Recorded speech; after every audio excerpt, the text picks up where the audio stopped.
Thank you. We've learned a woman has been arrested and accused of assaulting a federal officer at the ICE building in South Portland. Take a look.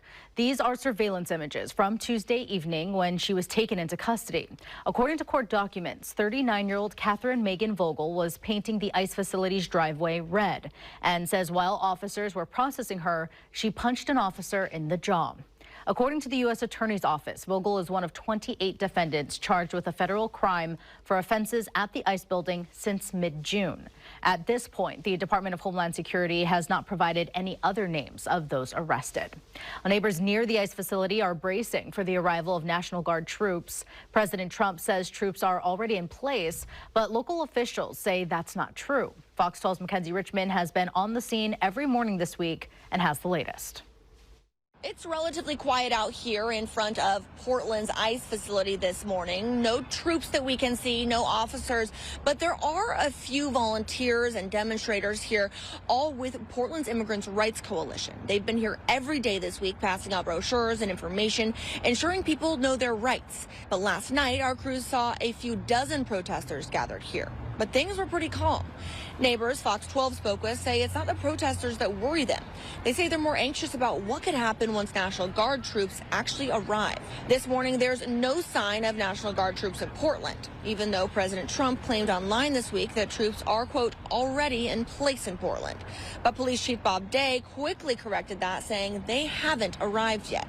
But still, neighbors like Eileen Kane are already bracing for their arrival. Kane has lived near the ICE facility for more than 15 years. She says the protest activity here this week hasn't disturbed the neighborhood, but the idea of bringing in 200 National Guard members is causing concerns. She told Fox 12 the situation now looks nothing like the unrest Portland saw in 2020.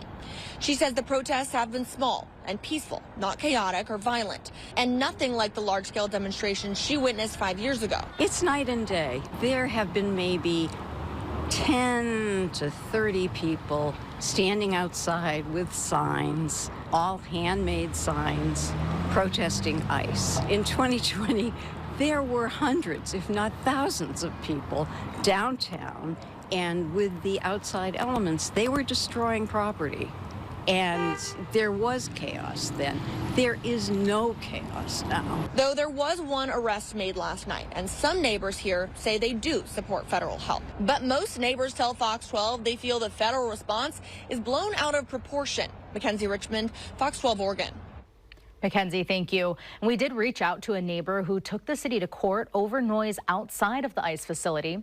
Her lawsuit sought to compel the city to enforce noise codes during protests, but the court ended up siding with the city, saying her lawyers did not meet the high legal bar to allow her to make the city act, and that it's up to police discretion. She sent us a written statement saying, quote, "The president has heard our cry for help and is sending in support to protect my neighborhood.